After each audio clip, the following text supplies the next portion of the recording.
Welcome to the Human Capital Innovations Podcast. We're your source for personal, professional, and organizational growth and development, where we share original research, explore industry trends, and interview executives and thought leaders from across the globe. We hope you join us often for practitioner-oriented content around all things related to leadership, HR, talent management, organizational development, and change management. Maximize your personal and organizational potential with Human Capital Innovations Podcast.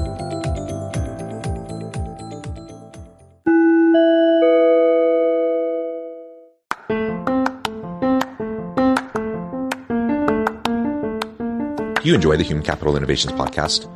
Enjoy ad-free listening by going to the Patreon page, and please consider contributing even at the producer or sponsorship level.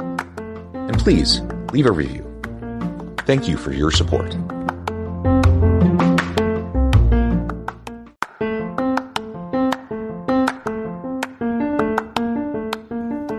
Welcome to the Human Capital Innovations Podcast. In this HCI Podcast episode, I talk with PHRca about attracting, retaining, and supporting employees in the modern world of work.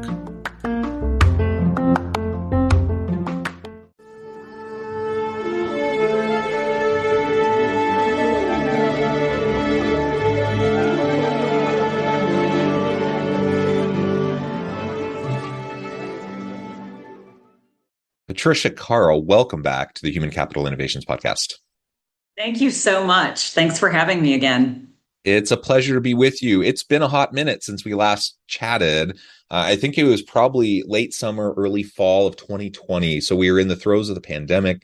We had a really nice conversation then. And in the interim, we've both been super busy. But I was so pleased when you reached out to me and expressed interest on coming back on the show. Today, we're going to be talking about attracting, retaining, and supporting employees in the modern world of work. And we all know that things have shifted quite a bit over the last couple of years. We've all been wrestling with virtual and hybrid work arrangements, distributed teams, how to go about attracting and retaining people when people's preferences are changing, their priorities are changing. And there's a pretty stark divide in some cases between what employers want versus what employees want. And within that tension, we have to try to figure things out the best we can. So that's the context for the conversation today. As we get started, I wanted to share Patricia's bio with everybody. PHRca is the CEO of Highland Performance Solutions, a boutique woman-owned organizational consulting firm. Her firm provides inventive solutions that solve a broad range of long-term strategic workforce challenges across the talent lifecycle and close specific gaps to address immediate business needs. With more than 20 years of organizational and talent leadership roles in leading public and private companies, Patty understands that the speed of business needs a strategic partner to build strong and evolving cultures and systems in which organizations can thrive. As mental health became a focus area for employees and employers during the pandemic, she realized that she has something special to offer when you combine her experience as a practicing therapist and passion for leadership development. She believes employees must feel valued and inspired to do their best work. I completely agree with that. Patty, it's a real pleasure to have you. Anything else you would like to share with me or my audience by way of your background or personal context before we dive on into the conversation further? Just that we have a team of consultants that do work across the employee life cycle. You gave a beautiful intro of the company, but to boil it down, we help organizations with all things people and culture. That's wonderful. And it's wonderful when we are surrounded with such a great team as you are. You can go in and do amazing work with organizations. All right. As we get started, let's frame up really a bit of a recap of where we've come these last couple years. Since early 2020, we experienced lockdown. So many organizations immediately had to shift almost on a dime. They had to turn and shift towards virtual work, or at least a proportion of their workforce had to shift to virtual or distributed team models. But in the interim, things have opened back up a little bit. People have gotten vaccinated. We have more health safety despite the pandemic and the COVID-19 remaining, an ever-present thing within society. Yet people have longed for getting back to work in many cases. Many employers certainly have wanted to get their teams back into the physical office space, where others have really leaned into this virtual or distributed model or some sort of hybrid variant. Tell us a little bit more about your perspective over these last couple of years, how things have evolved in your own consultancy and the work you do with your clients, and what some of the major pain points have been that you've seen in relation to attracting, retaining, and supporting employees during this challenging few-year period. Yeah, it has been. It's very different now than the first time we spoke in 2020. I think organizations have been through a lot of change, and I think there was this perspective at the time that we'll get through whatever we have to get through right now, and then we'll go back to normal, right? Whatever normal was. And I think we all know that's not the case, right? Somewhere along the way, the employee-employer contract shifted, and the talent market changed dramatically. I've never seen in my 25 years in HR, I've never seen a talent market quite like this. It seems like it's starting to normalize a bit, but it's been a really tough market for organizations to find and retain the talent that they need in order to achieve their objectives. It's still a buyer's market today. I think that organizations are still struggling a bit. And because of that, of those struggles, I think, employees are able to make some of the rules in ways that they certainly haven't been able to in the last, decade or two. Yeah, it really is, a tight labor market. Of course, we already were experiencing skills gaps in many industries and in many types of work pre-pandemic. But with the great resignation and the great reevaluation and really people voting with their feet to either go to different types of organizations, switch careers, switch jobs, or lean into the virtual work model or even the gig economy and just like changing their priorities altogether and doing something totally different. Like all of that's been happening over the last couple of years, which ultimately has resulted in a tight labor market. It's even harder than ever for organizations to get highly skilled people, particularly in STEM fields, in healthcare, and some of these types of areas.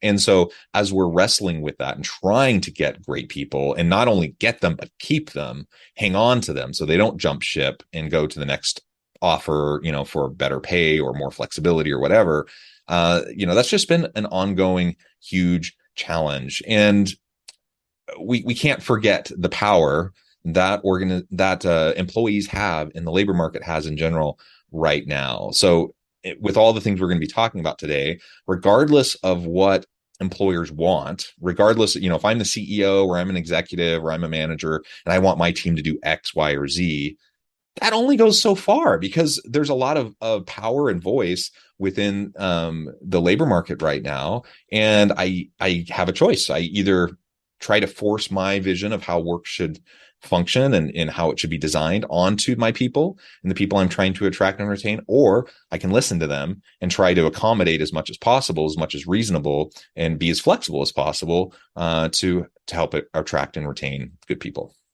Yeah, and I think the interesting part of all of this is that there's been a lot of focus on how the pandemic changed people's perspectives. And I do believe that's true. I also believe that there were some macro trends already in flight pre-pandemic. I think there were some generational differences in the way that work is viewed and how they sort of configure their lives to make work fit instead of vice versa, maybe like some previous generations did, including mine. I'm a Gen Xer, and I think there's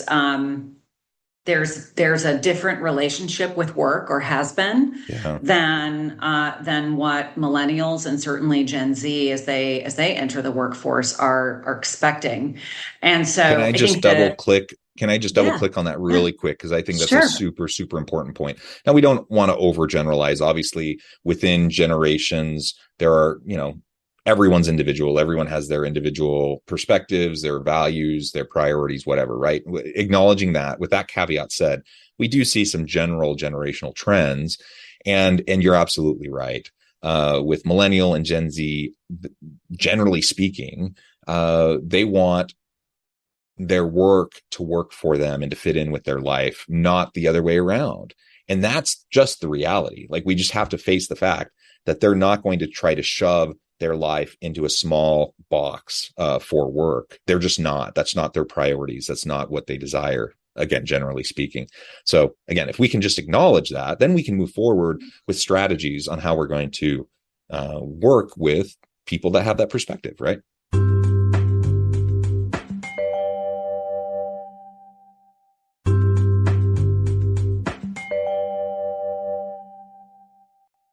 Absolutely. And I think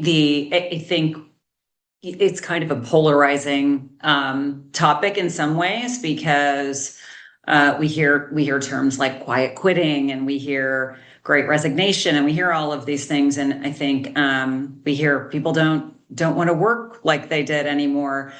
I also think there's a lot to be learned from these new perspectives about work, where there's more of an emphasis on holistic wellness. There's a lot of discussion about mental wellness in the workplace, and setting, appropriate boundaries, and attending to the other aspects of one's life. And you said it earlier, I think the more that leaders and employers can understand that and embrace that, the more that they can attract, retain, engage the talent that they need. But it takes work. It takes maybe more work or different work on the part of leaders and organizations than we've done in the past.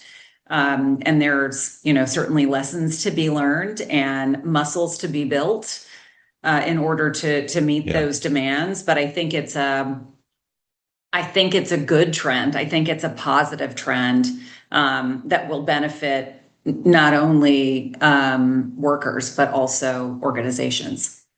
Yeah, I completely agree. I do agree that it's a different type of leadership. It's a different type of work. It's not necessarily more work. And in fact, I truly believe that if we put in the effort as leaders, as managers, if we put in the effort up front to develop relationships of mutual accountability and trust, and address the holistic wellness of our teams, all these things that you were just talking about, that takes a little bit more effort up front.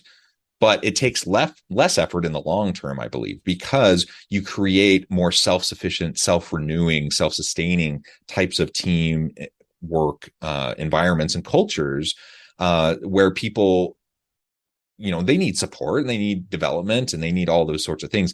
But you're going to not be spending so much time running around like a chicken with your head cut off trying to put out fires.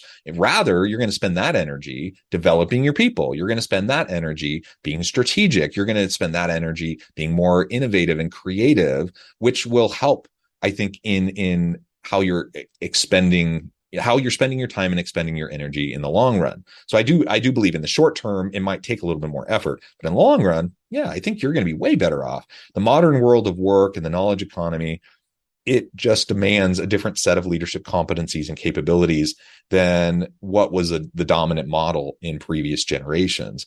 And that's just something, again, we have to be able to wrestle with. You were mentioning a few minutes ago, before I cut you off so rudely, you were mentioning some of the meta trends. And I agree. So pre-pandemic, there was stuff happening. It's not like all of a sudden everything flipped on a dime. Many organizations were forced to shift very quickly. But generally speaking, in the aggregate, there were already these meta trends going. Were there others that you wanted to specifically highlight before I cut you off? No, I think that certainly the generational, and you're right, we don't want to overgeneralize, but I do think we had a new generation entering the workforce about that time. So that was certainly a trend. I think the other thing that we had started to see, and certainly it was accelerated and really exacerbated, was women opting out of the workforce or opting to scale back their career. And at a time when it's really important to foster that diversity at all levels of the organization. So that was certainly another one. The third one was DEI.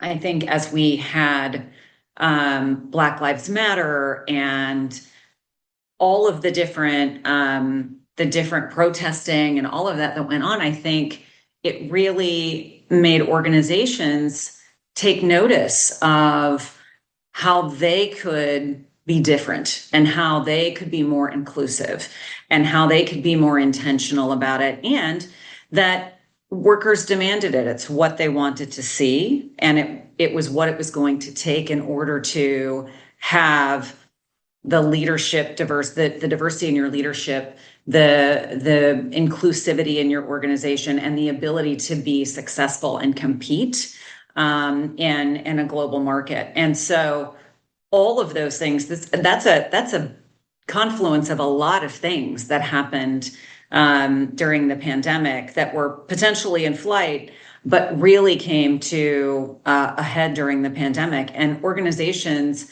really had to shift gears and respond to all of those things at once, and also overlay that with, and we also have to move to, remote, hybrid, distributed workforces. And so it was a lot. It was very interesting to watch just from an outsider's point of view to see how the organizations responded to it and who did it really well, and others, and watching others too that struggled and had to learn some lessons along the way and maybe are still working their way toward the right answer. Yeah. And you mentioned, that summer of 2020 was rough. If we reflect back, I mean, it wasn't just the pandemic and all the physical health concerns, but social upheaval during that time. The George Floyd moment was in full flight at that time.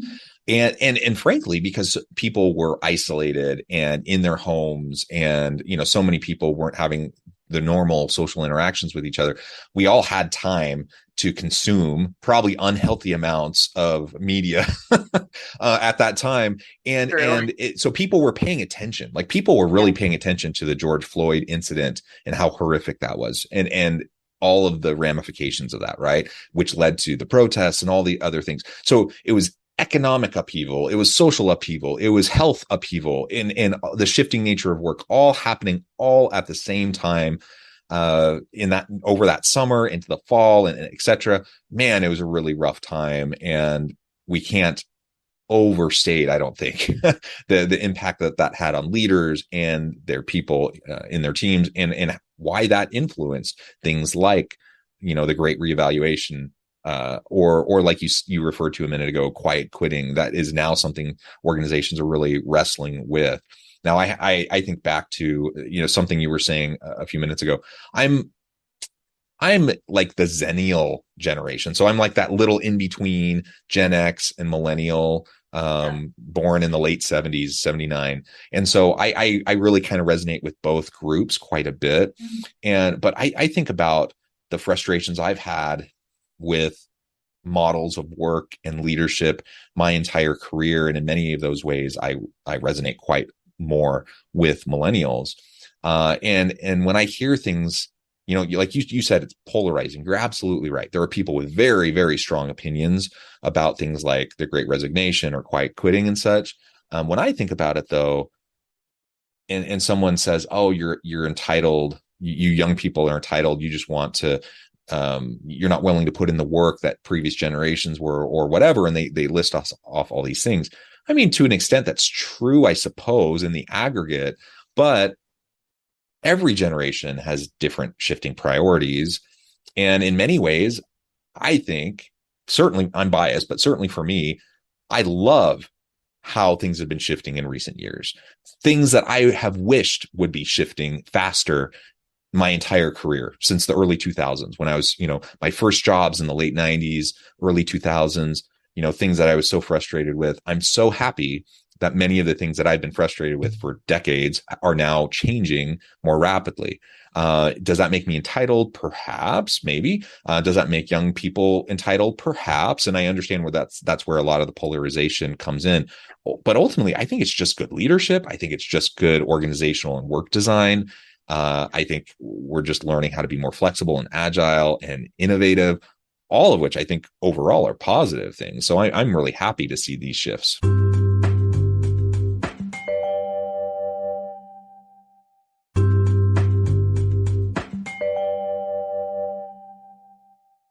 Yeah, and I think, as they say, right, there's only growth through challenge, right? And so I think it's just been a time of tremendous growth for organizations and hopefully for leaders to be able to do things in a different way.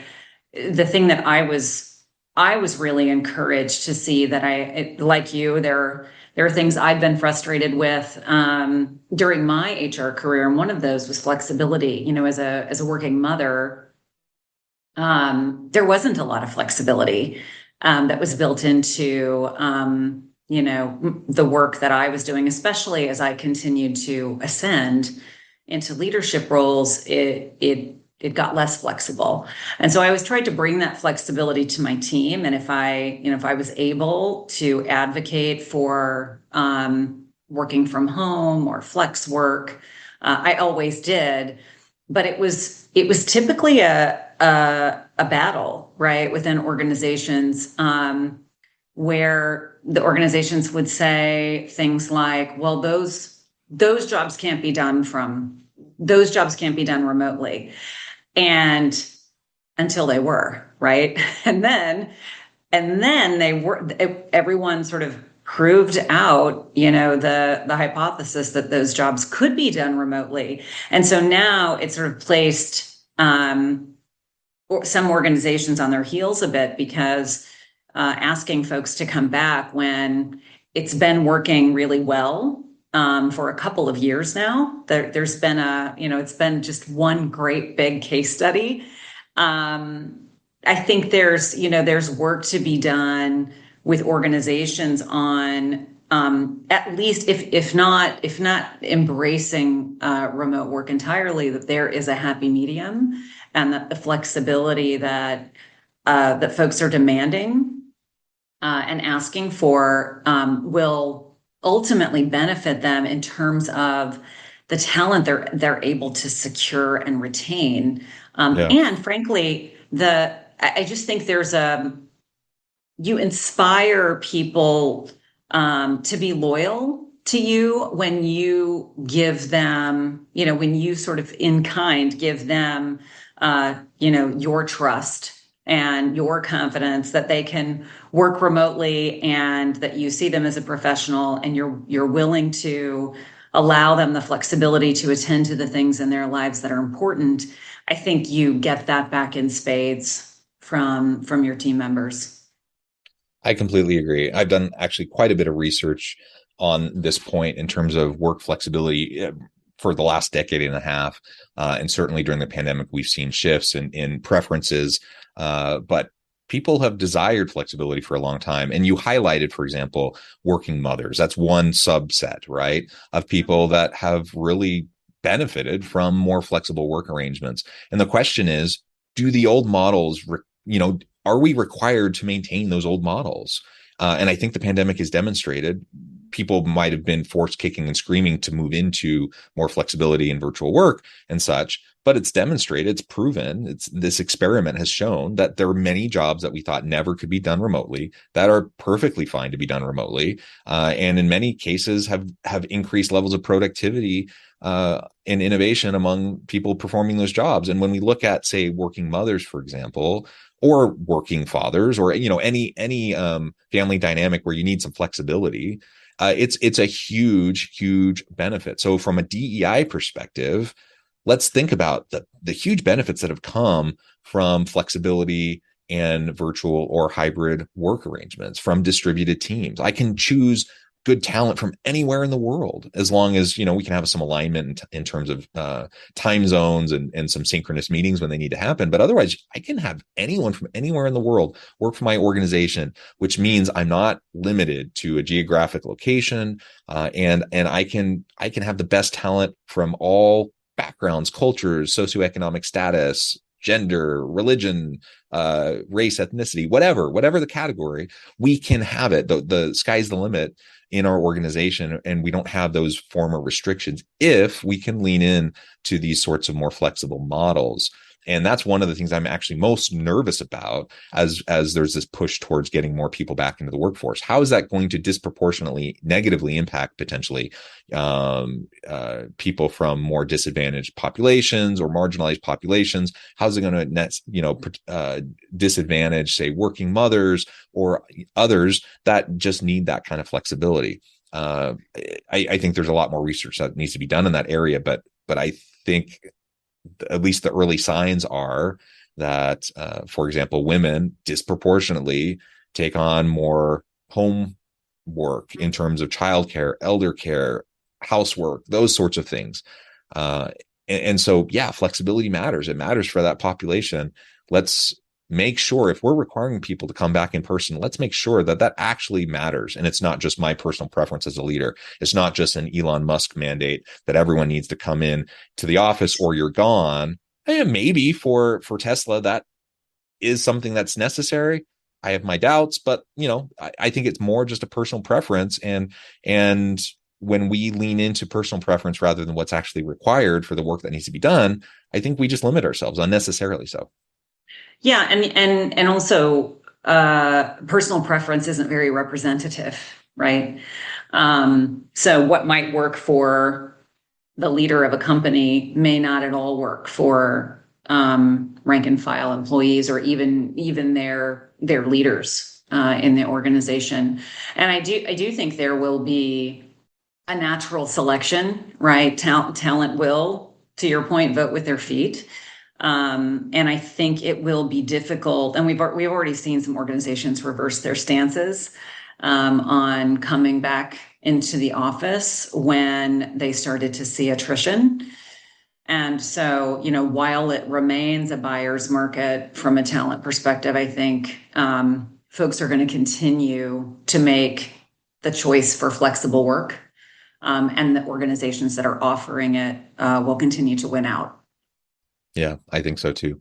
Well, Patricia, this has just been a real pleasure. The time has flown by. We could go on and on. I think we could have a conversation about this for the entire day, but you're busy. I need to let you go. So before we wrap up this really fun conversation, I wanted to give you a chance to share with my audience how they can connect with you, find out more about your work, your team, and then give us a final word on the topic for today. Yes, certainly. So LinkedIn profile is a very easy way to find me, Patricia Carl. CARL, but also HighlandPerformanceSolutions.com is our firm website, and it gives you an overview of all of the good work that the team does and how we can partner with organizations to make them successful. Last word on the topic, I would say, I would quote Brian Kropp, who is a partner at Gartner. He said that the leaders of the future are going to be more like social workers because they're going to have to really focus on meeting all of the needs holistically of the folks who work for them. And I, having been a master of social work graduate, I wholeheartedly agree with that. And I think that the leaders who are able to figure out how to do that well are going to be the ones who keep their people and are able to drive results. Yeah, I agree. Thank you so much. It's been a real pleasure. I encourage listeners to reach out, get connected, find out more about what Patty and her team can do for you. And as always, I hope everyone can stay healthy and safe, that you can find meaning and purpose at work each and every day. And I hope you all have a great week.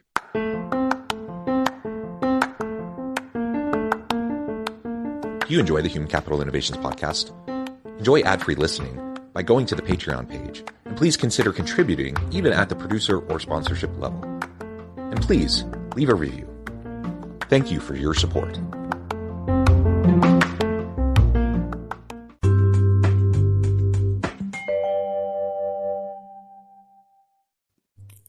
Thanks again for joining us for this episode of the Human Capital Innovations Podcast. I hope you stay healthy and safe and that you have a great week. Make their Christmas unforgettable with goat guns. Looking for the perfect gift for your husband or man who is a gun lover? Look no further. Goat guns are the greatest gift of all time miniature gun models. They are the perfect blend of quality and detail. From pistols to rifles, there's a goat gun for every collector, history buff, or gamer. Whether for display or for a fun collecting hobby, goat guns will bring joy and excitement to him. Surprise your loved ones this Christmas with a goat gun, the ultimate gift that won't disappoint. Shop at goatguns.com. Monetizing digital services since 2004. Boosting the entertainment industry by making digital content accessible for everyone. AWG, where innovation meets monetization.